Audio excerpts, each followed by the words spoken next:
சிலுவை பாதை வாழ்வியல் சிந்தனைகள். இன்று நாம் நம் மீட்பர் இயேசு கிறிஸ்துவின் சிலுவை பாதையை தியானிக்க இங்கே கூடியிருக்கிறோம். இயேசு தன் தோளில் சுமந்த அந்த சிலுவை வெறும் மரக்கட்டை அல்ல, அது உலகத்தின் பாவச்சுமை, நம் ஒவ்வொருவருடைய பலவீனங்கள் மற்றும் துரோகங்களின் தொகுப்பு. இந்த சிலுவை பாதை என்பது வெறும் கடந்த கால நிகழ்வை நினைவுகூரும் சடங்கு அல்ல, இது நம் அன்றாட வாழ்வியல் பிரதிபலிப்பு. நாம் அநீதியாக தீர்ப்பிடப்படும் போது, சுமக்க முடியாத பாரங்களால் நாம் தடுமாறி விழும்போது, நம் அன்புக்குரியவர்களின் இழப்பால் நாம் கதறும்போது, இந்த சிலுவை பாதையில் இயேசுவோடு நாம் பயணிக்கிறோம். இயேசுவின் ஒவ்வொரு வீழ்ச்சியும் நமக்கு எழுச்சியை கற்றுத் தருகிறது. இந்த தியானத்தின் வழியாக நம்மிடம் உள்ள அகங்காரம், பொறாமை மற்றும் சுயநலங்களை களைந்து எறிவோம். நம் வாழ்வியல் சிலுவைகளை முணுமுணுப்பின்றி ஏற்கவும், பிறருடைய சிலுவைகளை சுமக்க தோள் கொடுக்கவும் தேவையான அருளை வேண்டி, மனவருத்தத்தோடும் நம்பிக்கையோடும் இந்த புனித பயணத்தை தொடங்குவோம். இயேசு மரணத்திற்கு தீர்ப்பிடப்படுதல். அநியாயமான தீர்ப்புகளைக் கண்டு அஞ்சாமல் அமைதி காக்க வேண்டும். உண்மை ஒரு நாள் வெளிப்படும் வரை பொறுமையை கடைபிடிக்க வேண்டும்.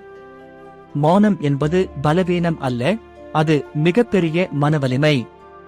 இயேசு சிலுவையை சுமத்தல். நம்முடைய கடமைகளும் பொறுப்புகளும் சில நேரங்களில் பாரமாக தோன்றலாம். அவற்றை முணுமுணுக்காமல் ஏற்பதே முதிர்ச்சியான வாழ்வியல் அடையாளம். சுமக்கத் துணிந்தவனுக்கு சிலுவையும் ஒரு சாதனைக்கான கருவியே. இயேசு முதல் முறை கீழே விழுதல். முதல் தோல்வி நம் நம்பிக்கையை தளர்த்தக்கூடும். ஆனால் விழுந்த இடத்திலேயே தங்கிவிடுவது வாழ்விற்கு அழகல்ல.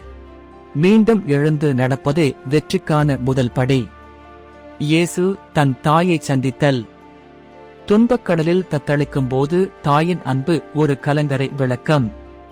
பேசும் வார்த்தைகளை விட ஒருவரின் அன்பான அருகாமை பெரிய ஆறுதல். உறவுகளின் மதிப்பை புரிந்து கொண்டு அவர்களை அரவணைக்க வேண்டும். சீமோன் இயேசுவுக்கு உதவி செய்தல்.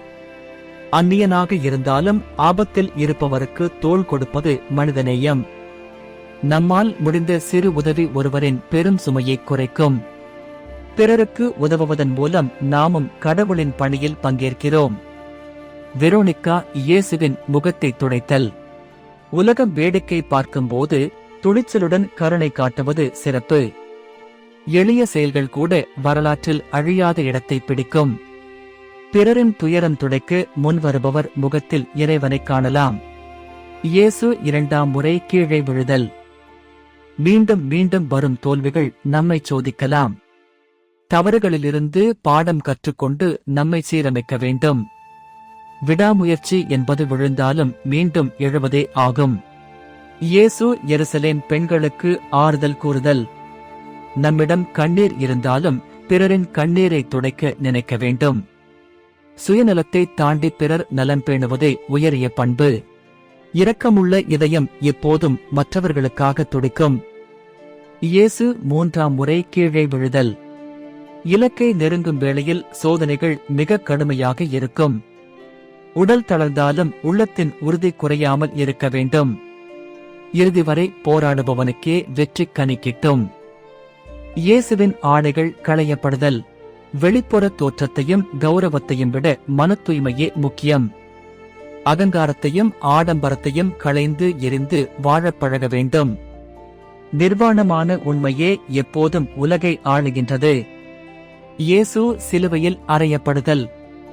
சில வேளைகளில் மாறாத வலிகளை தாங்கிக் கொள்ள பழக வேண்டும். தியாகம் என்பது வலிகள் நிறைந்தது, ஆனால் அதுவே புனிதமானது. துன்பங்களை ஏற்றுக்கொள்வது நம் ஆன்மாவை வலுப்படுத்தும். இயேசு சிலுவையில் உயிர் துறத்தல். மன்னிப்பு என்பது எதிரியையும் நண்பனாக்கும் மிகப்பெரிய ஆயுதம். தன்னலமற்ற மரணம் ஒரு புதிய வாழ்விற்கு வித்திடும். பிறர் வாழ தன்னை தருவதே அன்பின் உச்சக்கட்டம். இயேசுவின் உடல் இறக்கப்படுதல். பிரிவு என்பது தவிர்க்க முடியாதது, அதை அமைதியுடன் ஏற்க வேண்டும். இழப்புகள் நம்மை இன்னும் பக்குவமான மனிதர்களாக மாற்றும். முடிவு என்பது ஒரு நீண்ட பயணத்தின் இளைப்பாறுதல் மட்டுமே. இயேசு அடக்கம் செய்யப்படுதல். இருள் சூழ்ந்த கல்லறையும் ஒரு புதிய விடியலின் தொடக்கமே. நம்பிக்கை இழக்காமல் காத்திருப்பவர்களுக்கு ஒளி நிச்சயம் கிடைக்கும். மரணத்திற்கு பின் வாழ்வு உண்டு என்ற உண்மையை உணர்த்துகிறது. இயேசுவோடு நாம் பயணித்த இந்த பயணம் வெறும் கண்ணீரோடு முடிந்துவிடக் கூடாது. இன்று நாம் சிந்தித்த ஒவ்வொரு நிலையும் நமக்கு ஒரு பாடத்தை கற்றுத் தந்திருக்கிறது. வெறும் நினைவுகளை மட்டும் சுமந்து செல்லாமல் இயேசுவின் குணங்களை நம் செயல்களில் சுமந்து செல்வோம். நம் வீட்டில், நாம் பணி செய்யும் இடத்தில், நம் சமூகத்தில் நாம் சந்திக்கும் ஒவ்வொரு மனிதரிடமும் காயப்பட்ட இயேசுவை காண்போம். அவர்களுக்கு ஆறுதல் அளிப்போம். இயேசு நமக்காக சிந்திய ஒவ்வொரு துளி இரத்தமும் நம் வாழ்வியல் இருளை அகற்றி ஒளிமயமான புதிய விடியலை தரட்டும்.